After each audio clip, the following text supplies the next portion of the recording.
10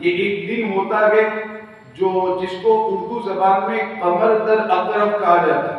اس کے بارے میں بھی باضابطہ پوچھتے ہیں کہ آپ دیکھیں کہ بچھودیا اس دن تو نہیں پڑتا جس دن ہم نکاح کی تاریخ متعین کر رہے ہیں کہ قمر در اقرب تو نہیں ہے. یہ سوچ پائی جاتی ہے باضابطہ مسلمان بھائیوں اور بہنوں کی طرف سے اس طرح کے سوالات ہوتے ہیں کہ یہ بالکل غلط سوچ ہے. حدیث میں صراحتاً اس سے منع کیا گیا ہے کہ سفر کے مہینے میں کوئی بلا اور مصیبت نہیں اترتی ہے، نہ قمر در اقرب کی کوئی حقیقت ہے، نہ 13/3/23 تاریخ کی کوئی حقیقت ہے. کوئی بھی دن شریعت میں منحوس نہیں ہوتا ہے، کوئی بھی دن شریعت کے اعتبار سے نحوست والا نہیں ہوتا ہے. جس وقت بھی آپ نکاح کرنا چاہتے ہیں کر سکتے ہیں. یہاں تک کہ آگے میں نے بیان کیا تھا کہ زوال کے وقت بھی نکاح ہو سکتا ہے. زوال کا بھی ہمارے یہاں بڑا خیال رکھا جاتا ہے.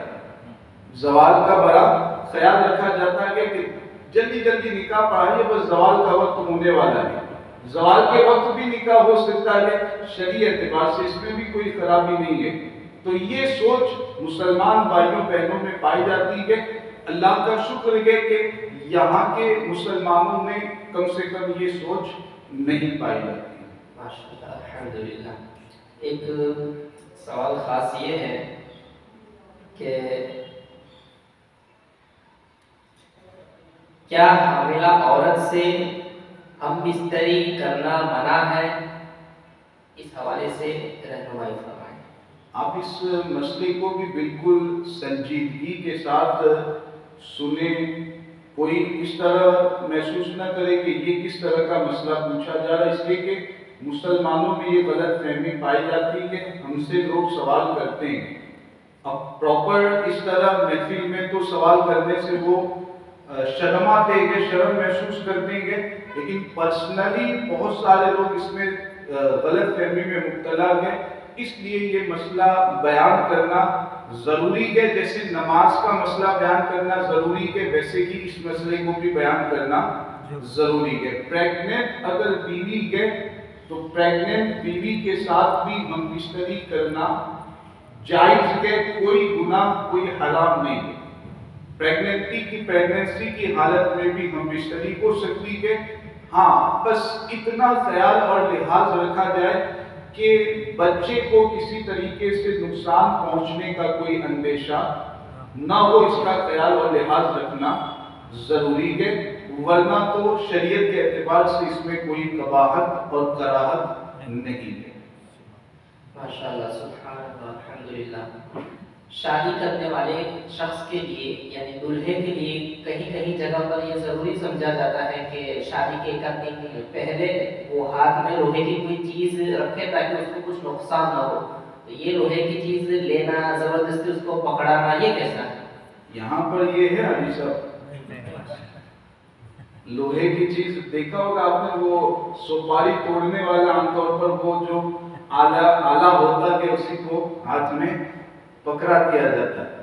اور بالکل مطلب کہ استنجا خانے میں جانا ہے تب بھی اس کو ہاتھ سے الگ کرنے کی اجازت نہیں دی جاتی، جیب میں رکھ کر کے جانا کے لیکن ساتھ میں رکھنا ہے. یہ بھی یہ عجیب طرح کی سوچ ہے، اور یہ سوچیں اور یہ خیالات ہمارے یہاں پائے جاتے ہیں. آپ نے اگر یہاں اس کو محسوس نہیں کیا لیکن دوسری جگہ پر تو آپ نے دیکھا ہوگا کہ بالکل عورتوں کی طرف سے یہ لازمی حکم ہوتا ہے، گھر کی عورتوں کی طرف سے، کہ یہ تو پکڑنا کہ یہ کرنا کہ یہ ہاتھ میں لینا کہ اس طرح باندھنا کہ کچھ بھی ضروری نہیں ہے. یہ شریعت کے اعتبار سے سب باطل خیالات ہے، اس سے کوئی فائدہ نقصان نہیں ہوتا ہے. اگر ہاتھ میں نہیں بھی پکڑیں گے تو کوئی نقصان نہیں ہوگا، اگر پکڑتے ہیں تو کوئی فائدہ نہیں ہوگا، اس سے نفع اور نقصان کا کوئی تعلق ہی نہیں ہے. تو یہ بھی ایک غلط سوچ ہے جو ہمارے یہاں مسلمانوں میں پائی جاتی ہے. یہاں نہ صحیح لیکن ویڈیو کے ذریعہ بہت سارے مسلمان ایسے ہوں گے کہ ان کے یہاں اس طرح کی سوچ پائی جاتی ہوگی. انشاءاللہ تعالیٰ اس کو سننے کے بعد یہ غلط طریقہ اور غلط رواج ہمارے یہاں سے دور ہوگا۔ الحمدللہ۔ شادی سے پہلے ہلدی لگائی جاتی ہے، بعض لوگ نہیں لگوانا چاہتے پھر بھی ضروری سمجھتے ہیں اور لگواتے ہیں، اور کہیں کہیں لگائی بھی جاتی ہے تو اس میں پھر ناجائز کام بہت سارے ہوتے ہیں۔ عورت کا مرد سے جیسے مذاق کرنا، مستی مذاق کرنا وغیرہ، تو یہ ہلدی لگانا ضروری ہے؟ میرا طالب گمان یہ کہتا ہے کہ ہلدی لگانے والی رسم تو یہاں پر ہوگی، یہ تو ہوگی، یہ رسم تو اس کے بغیر تو نکاح ہی نہیں ہوتا ہے نا۔ اگر ہلدی نہیں لگائیں گے تو نکاح تھوڑی پورا مکمل ہوگا۔ وہ نکاح تو کیسا ہے جس میں ہلدی نہ لگائی جائے لڑکے کو لڑکی کو، اس کے بغیر نکاح کہاں مکمل ہوتا ہے۔ یہ ہمارے یہاں یہ سوچ پائی جاتی ہے۔ دیکھیں میں اس مسئلے کو واضح کرتا ہوں، آپ بالکل توجہ کے ساتھ، عورتوں تک اگر میری آواز پہنچ رہی ہے میں ان سے بھی گزارش کروں گا کہ اس مسئلے کو سنیں، سمجھیں اور پھر اس پر عمل کی کوشش کریں۔ دو چیزیں ہیں اس میں، ایک تو ہے لڑکی کو ہلدی لگانا، یہ معاملہ ایسا ہے کہ اس میں تو کچھ حد تک اجازت مل سکتی ہے، کیوں؟ اس لیے کہ لڑکی کو عام طور پر جو لڑکیاں ہوتی ہیں وہی ہلدی لگاتی ہے، گھر کی عورتیں، خاندان کی عورتیں ہلدی لگاتی ہیں، تو اس میں تو کچھ حد تک اجازت مل سکتی ہے۔ ہاں اگر اس میں بھی کوئی دوسرا گناہ کا کام کیا جاتا ہے ہم اس کی اجازت نہیں دے سکتے، شریعت اس کی اجازت نہیں دے سکتی ہے۔ ورنہ لڑکی کو اگر عورتیں ہلدی لگاتی ہے اور معمولی ہلدی، بہت زیادہ ہلدی نہ لگائی جائے تو اس کی تو اجازت مل سکتی ہے، جبکہ کوئی دوسرا گناہ اس میں شامل نہ کیا جائے۔ یہ تو معاملہ کلیئر ہے۔ لیکن لڑکے کو ہلدی لگانا، دلہے کو ہلدی لگانا، یہ بہت خطرناک معاملہ ہے۔ ہمارے یہاں پر جو رواج بنا ہوا ہے کہ کرسی لگائی جائے گی، دلہا بیٹھے گا اور مرد کوئی نہیں ہوگا، دو چار وہ جو اس کے ساتھی ہیں وہی رہیں گے، باقی سب خاندان کی، محلے کی، آس پڑوس کی تمام عورتیں آ کر کے سامنے بیٹھیں گی۔ اب پھر سلسلہ چلے گا، چچازاد بہن آ رہی ہے ہلدی لگانے کے لیے، پھوپھیزاد بہن آ رہی ہے، آس پڑوس کی عورت ہلدی لگانے کے لیے آ رہی ہے۔ یہ جو رواج ہمارے یہاں پر ہے، میں آپ کو بتاؤں کہ کئی گناہوں کا مجموعہ یہ رواج ہمارے یہاں پر پایا جاتا ہے، کئی گناہوں کا مجموعہ اس میں ہے، کئی ایک گناہ اس میں ہے۔ ایک تو بے پردگی پائی جاتی ہے، دو چار اس کے دلہے کے جو ساتھی ہوں گے وہ ہوں گے اور اجنبی عورتیں گے، دلہا بھی بیٹھا گے، بے پردگی بالکل آمنے سامنے بیٹھنے گے۔ پھر اجنبی عورتیں دلہے کے بدن کو ٹچ کرے، دلہے کے بدن کو چھوئے، یہ بھی ناجائز و حرام ہے۔ اور دیگر جو گناہ کے کام ہوتے ہیں وہ آپ سے پوشیدہ نہیں، آپ اچھی طریقے سے جانتے ہیں۔ تو یہ والی جو رسم ہے شریعت کے اعتبار سے کبھی بھی اس کی اجازت نہیں مل سکتی ہے۔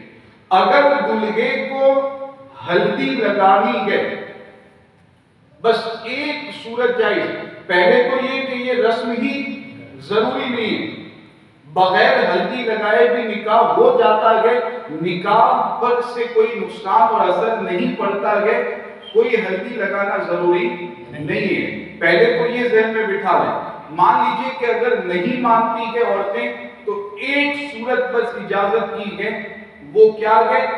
گھر کی وہ عورتیں، توجہ کے ساتھ، گھر کی وہ عورتیں جو اس لڑکے کے لیے محرم مانی جاتی ہے، یعنی جن سے نکاح کرنے کی اجازت نہیں ہوتی ہے، وہ عورتیں، اور وہ بھی اتنی عمر کی عورتیں ہیں کہ جن میں اب شہوت کی اور فتنے کا کوئی اندیشہ نہیں۔ مثال کے طور پر والدہ ہے، سگی پھوپھی، سگی خالہ، دادی، نانی، یہ وہ عورتیں ہیں جن سے نکاح نہیں ہو سکتا، اور بڑی عمر کی عورتیں ہوتی ہیں عام طور پر تو فتنے کا اور گناہ کا، شہوت کا کوئی اندیشہ نہیں ہوتا۔ اگر ایسی عورتیں تھوڑی تھوڑی سی ہلدی یا پھر زعفران کا پانی تھوڑا تھوڑا سا اگر اس کے کپڑے پر لگانا چاہیں تو وہ لگا سکتی ہے، لیکن اس میں بھی سب کو جمع کرنے کی اجازت نہیں ہو۔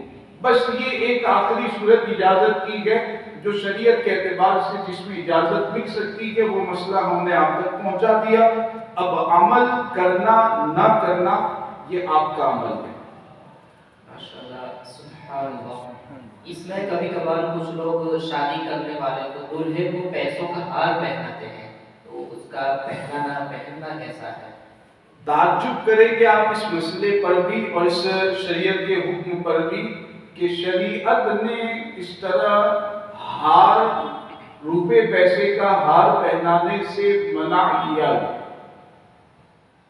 شریعت میں اس سے بھی روکا گیا کہ ہاں پھولوں کا ہار آپ پہنا سکتے ہیں، پھولوں کا ہار پہنانے میں کوئی حرج نہیں ہے، لیکن روپے پیسے کا ہار پہنانا یہ منع ہے۔ میں نے پہلے ہی کہا کہ آپ تعجب کریں گے، ہو سکتا ہے سوچتے ہوں کہ اب تو پہلی مرتبہ یہ مسئلہ سن رہے ہیں، 40 سال کے ہو گئے، 50 سال کے ہو گئے، کبھی یہ مسئلہ ہم نے سنا ہی نہیں۔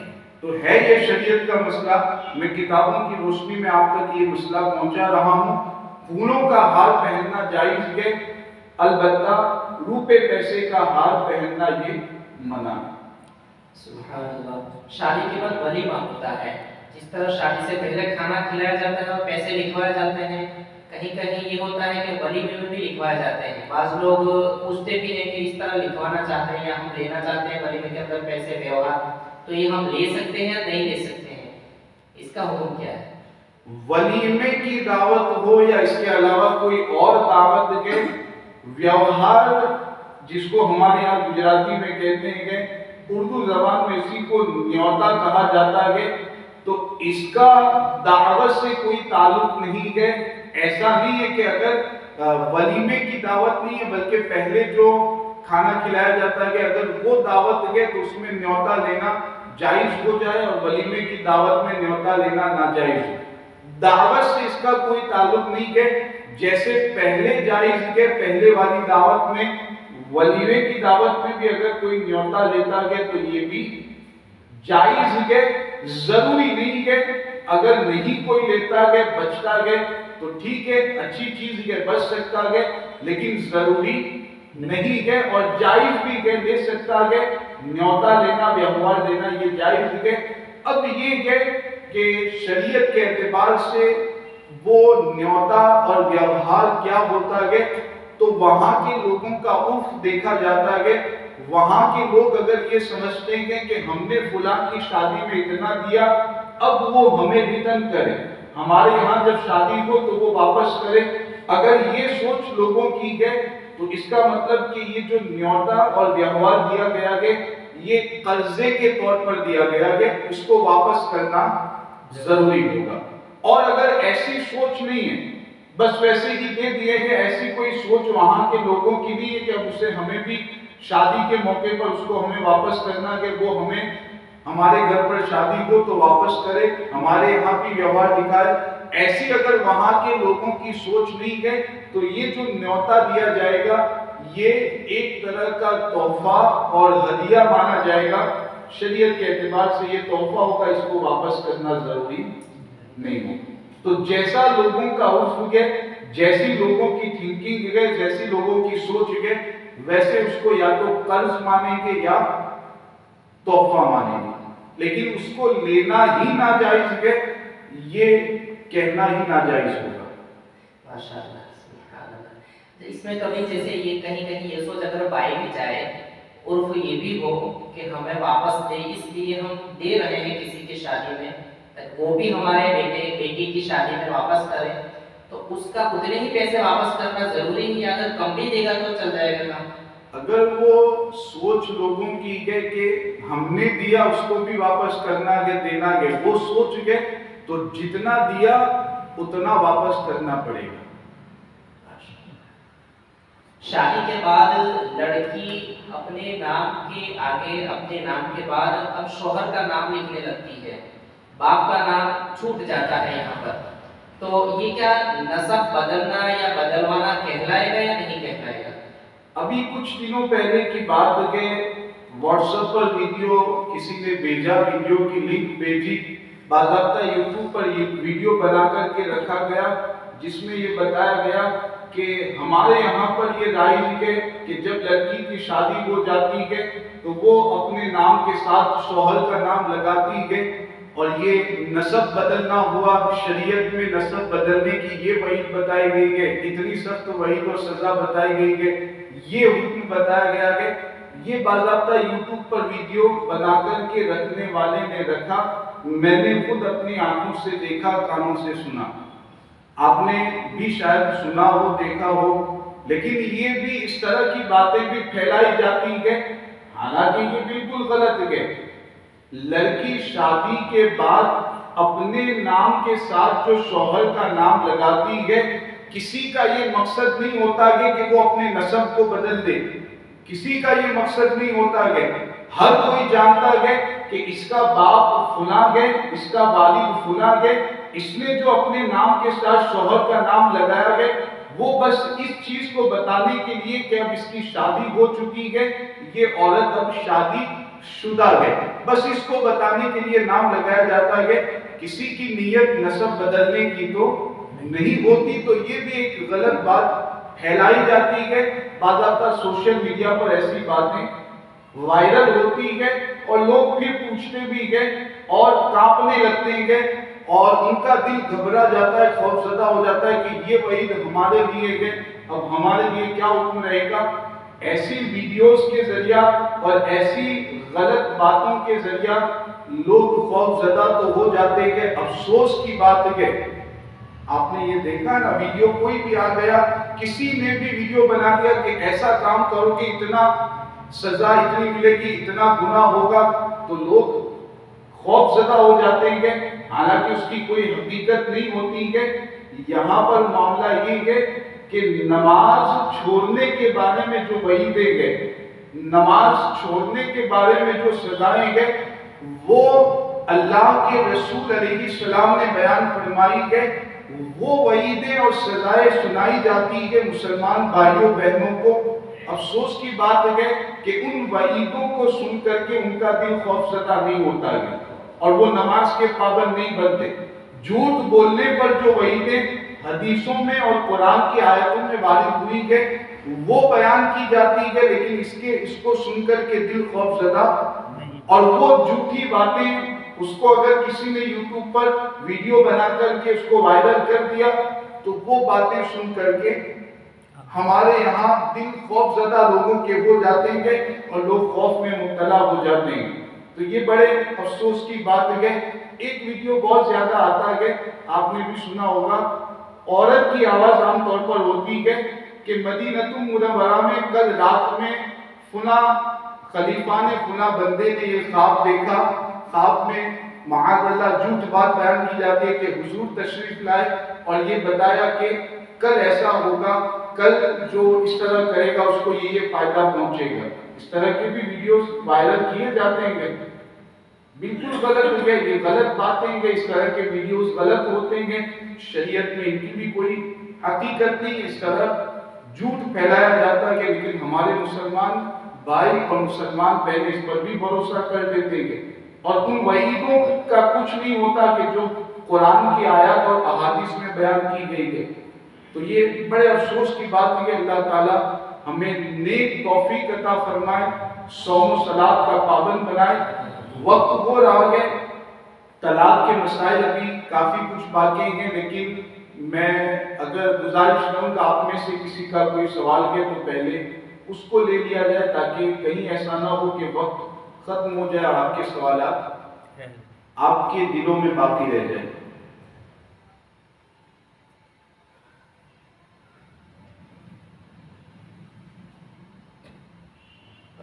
چلے گا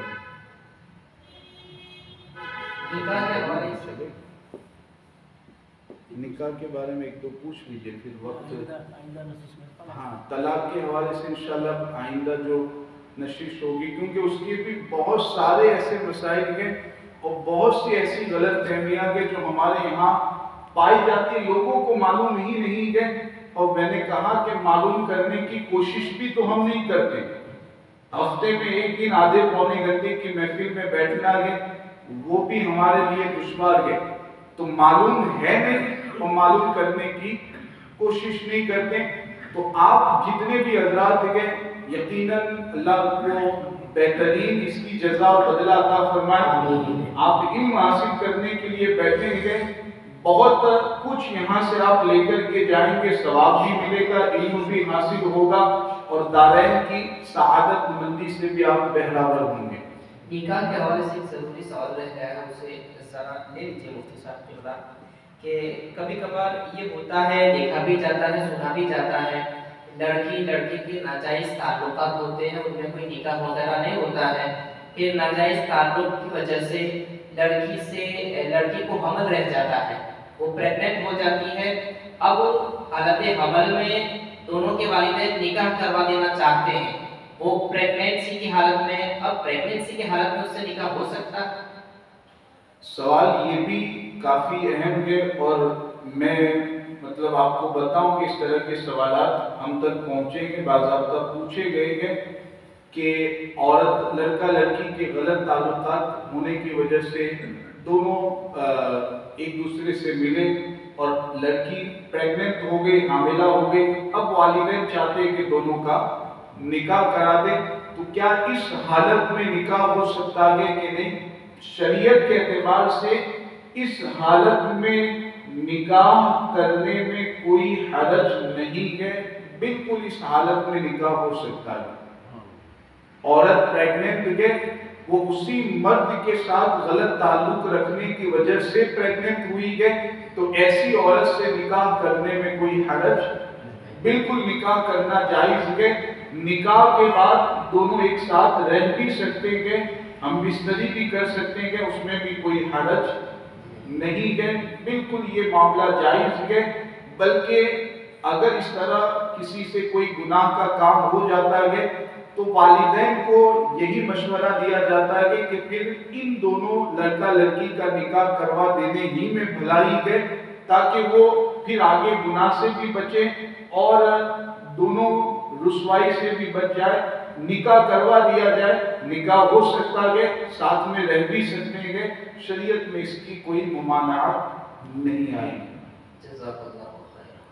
بسم اللہ الرحمن الرحیم، الصلاۃ والسلام علیک یا رسول اللہ صلی اللہ تعالی علیہ وسلم۔ یا اللہ یا رحمان یا رحیم، اللہ تبارک و تعالی رجب شریف کے مبارک مہینے میں علم دین کے مسائل حاصل کرنے کے لیے ہم یہاں پر جمع ہوئے، مولا تعالی سے جمع ہونے کو قبول فرمائے۔ جو کچھ مسائل شرعیہ بیان کیے گئے اس سب کو اچھی طرح سمجھنے، ذہنوں میں محفوظ رکھنے، ان پر عمل کرنے، انہیں عام کرنے کی توفیق عطا فرمائے۔ اس طرح کی دینی محافل میں شریک ہو کر علم دین سیکھنے اور حاصل کرنے کی توفیق عطا فرما، ایمان و عقیدے کی سلامتی عطا فرما، جان و مال، عزت و آبرو ایمان کی حفاظت فرما۔ وصلی اللہ تعالی علی خیر خلقہ محمد وعلی آلہ واصحابہ اجمعین برحمتک یا ارحم الراحمین۔